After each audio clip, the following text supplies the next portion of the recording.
bem-vindos. Hoje a gente vai mergulhar fundo na história fascinante das estações espaciais. Dê uma olhada em várias fontes que contam como essas estruturas incríveis, né, surgiram e evoluíram, desde lá do comecinho tenso até os planos mais, assim, audaciosos para o futuro. Ok, então vamos organizar isso. Qual que é o panorama geral que a gente tira dessas fontes? A ideia é entender essa jornada, né?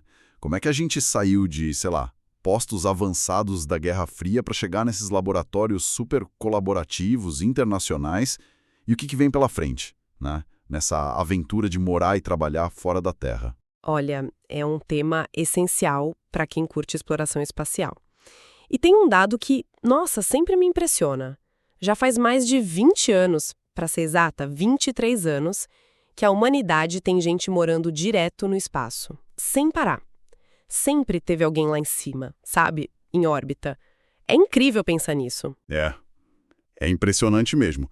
E o material que a gente analisou cobre bastante coisa, né? Desde as motivações políticas lá do início, passando por essa era de cooperação que, bom, muita gente acompanhou, até essa fase mais nova agora, com mais países e, é claro, a entrada forte das empresas privadas. Para a gente começar, como é que essa ideia de construir umas casas no espaço pegou tração mesmo? Qual foi a faísca inicial, pelo que as fontes dizem? A faísca foi, sem dúvida nenhuma, a Guerra Fria.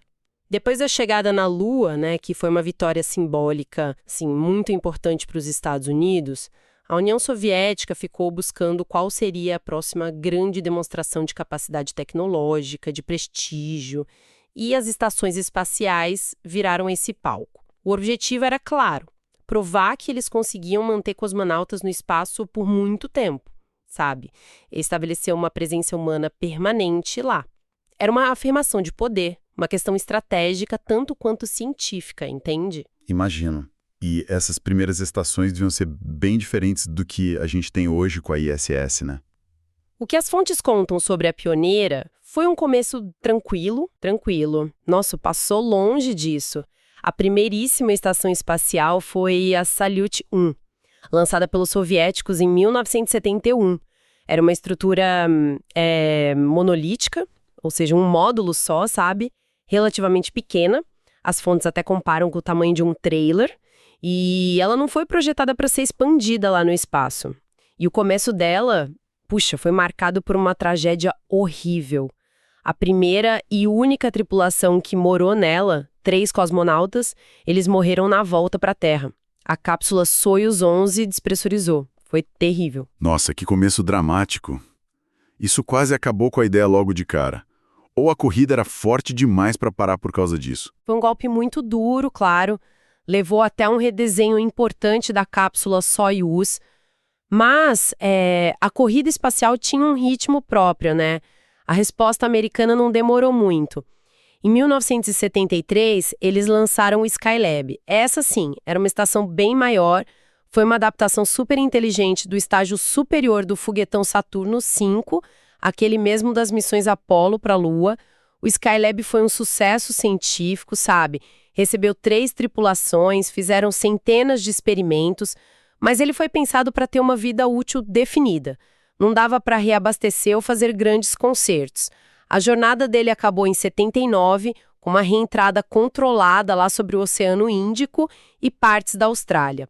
Essa primeira fase foi claramente uma disputa direta, né? Um lançava, o outro respondia. Entendi. Essa dinâmica inicial de competição, assim, cabeça a cabeça. Mas a história não parou aí, felizmente. Como é que essa rivalidade começou a, digamos, dar espaço para algo diferente? Talvez mais colaborativo. O ponto de virada, tanto tecnológico quanto conceitual, veio com outra estação soviética, a Mir. O primeiro módulo dela foi lançado em 86. A Mir foi, assim, genuinamente revolucionária por causa do design modular dela. Diferente da Salyut do Skylab, ela foi pensada como um núcleo central, sabe? Aí eles podiam ir acoplando outros módulos especializados em órbita, laboratórios, quartos, painéis solares.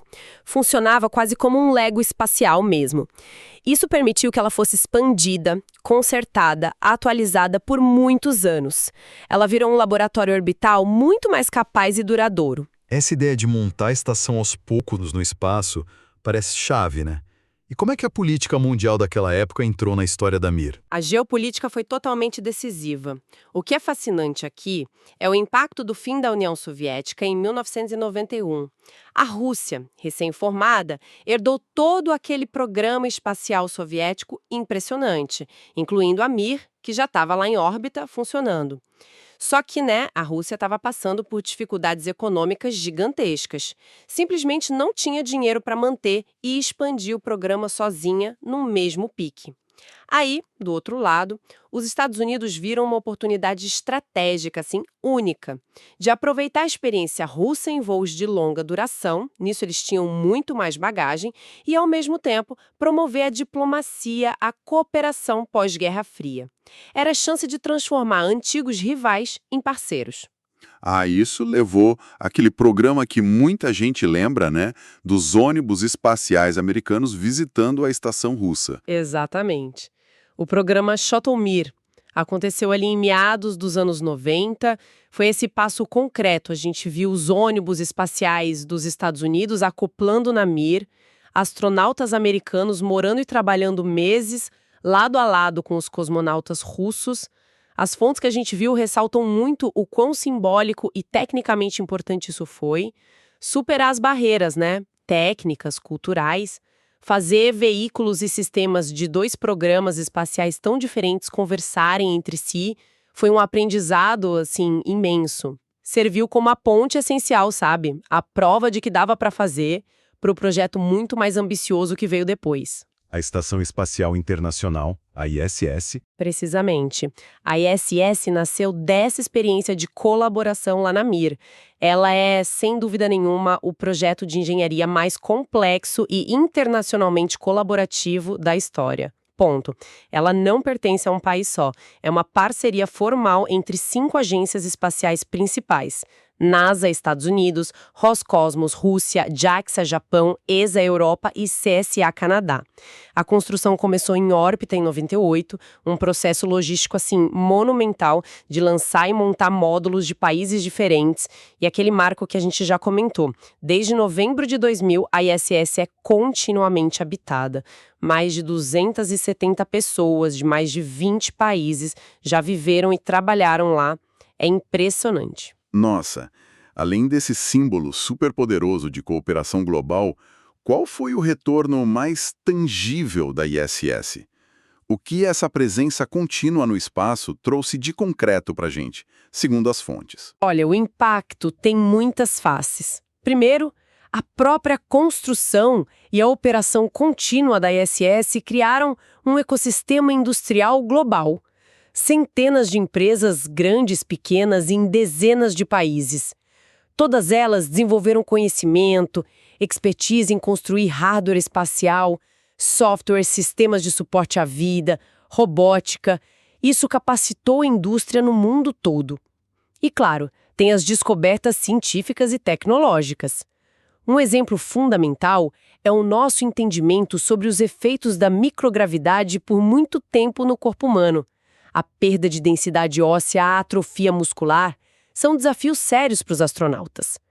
Estudar isso em detalhe na ISS é crucial para a gente poder planejar futuras missões para Marte, que vão durar anos.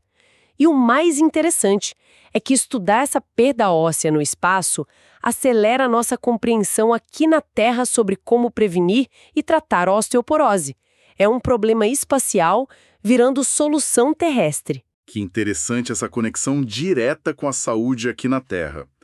Que outros exemplos se destacam aí nas fontes? Tem muitos. A necessidade de reciclar absolutamente tudo a bordo, Especialmente água e ar. Isso levou ao desenvolvimento de sistemas de purificação e suporte à vida extremamente avançados. Essas tecnologias de filtragem de água, por exemplo, já foram adaptadas e são usadas em regiões remotas ou atingidas por desastres aqui na Terra, onde ter água potável é crítico. Nossa, que aplicação prática. Pois é. Outra área é a ciência de materiais.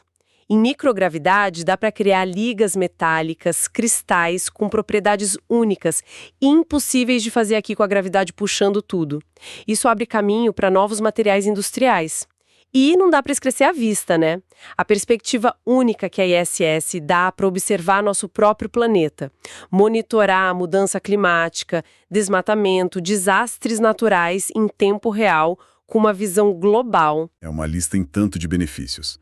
Mas, como você mesma mencionou, a ISS não vai durar para sempre. Ela está envelhecendo, o cenário geopolítico também mudou. A gente vê a China com a estação própria deles, a Tiangong. O que as fontes indicam sobre essa transição que está rolando? Exato. A ISS, apesar de já terem estendido a vida útil dela algumas vezes, tem um fim programado, provavelmente ali no início da próxima década, e o cenário espacial hoje não é mais dominado só pela parceria EU-Rússia. A China, por causa de restrições legais dos Estados Unidos que impediram ela de participar da ISS, né, desenvolveu seu programa espacial de forma independente e, olha, muito capaz. A estação Tiangong, embora seja menor que a ISS, é moderna, demonstra autonomia tecnológica chinesa. Isso marca a entrada numa era espacial mais multipolar, sabe? A gente não vai ter mais uma grande estação internacional, mas sim múltiplas plataformas em órbita, operadas por nações diferentes e cada vez mais por empresas privadas. Falando nelas, nas empresas privadas, esse parece ser um dos grandes motores de mudança agora, né? Qual o papel delas no futuro das estações, segundo o material que a gente analisou? Se a gente conectar isso tudo, esse talvez seja o próximo grande salto evolutivo. A ascensão das estações espaciais comerciais na órbita baixa da Terra. LEO, né? Low Earth Orbit. Que é essa faixa de algumas centenas de quilômetros acima do planeta, onde a ISS também opera. A NASA está ativamente empurrando essa mudança, já pensando na aposentadoria da ISS. Eles já deram contratos bem grandes para empresas como a Axiom Space, a Blue Origin do Jeff Bezos e outras, para projetarem e construírem novas estações espaciais de propriedade privada. E como isso muda o modelo de operação? A NASA deixaria de ter sua própria estação? É isso. Essa radical, em vez de ser dona e operadora da infraestrutura, a NASA viraria uma cliente, uma espécie de locatária, sabe? Ela compraria serviços dessas empresas, tempo de tripulação, espaço para experimentos, dados conforme a necessidade dela para pesquisa e treinamento de astronautas. Entendi, tipo aluguel mesmo. Exato. A expectativa é que isso reduza drasticamente os custos para a agência, né? Liberando grana para focar em exploração mais distante, como Lua e Marte. E, ao mesmo tempo, abriria a órbita baixa para um leque muito maior de atividades. Turismo espacial, produção de materiais únicos em microgravidade, pesquisa farmacêutica privada, talvez até produção de filmes. É a verdadeira comercialização da órbita terrestre baixa chegando. Parece uma transformação e tanto. E para além dessa órbita aqui pertinho da Terra, os planos param por aí ou as fontes apontam para horizontes mais distantes? Com certeza apontam para mais longe. O próximo grande foco da exploração humana, liderado pela NASA com forte colaboração internacional, é a Lua, através do programa Artemis. O objetivo agora não é só fazer visitas curtas como na época da Apollo, mas estabelecer uma presença humana sustentável na superfície lunar e também na órbita da Lua. E um elemento central dessa arquitetura toda é a tal da Lunar Gateway. Lunar Gateway. O que seria isso exatamente? Uma ISS em miniatura orbitando a Lua? Em conceito, sim, mas com as diferenças importantes. A Gateway vai ser uma estação espacial bem menor que a ISS, projetada para operar na órbita lunar, uma diferença crucial. Ela não será permanentemente habitada como a ISS é hoje. Vai servir mais como um ponto de encontro, sabe? Em porto seguro, um laboratório de apoio, um posto avançado. Astronautas viajariam da Terra para a Gateway e de lá usariam módulos de pouso para descer até a superfície da Lua e voltar. Ela também vai funcionar como uma plataforma de teste super importante para tecnologias que a gente vai precisar para viagens espaciais de longa duração, no espaço profundo. Tipo sistemas de suporte à vida, propulsão avançada, é vista como um passo intermediário essencial no caminho para eventuais missões tripuladas para Marte. Puxa, que panorama completo essa nossa análise deu.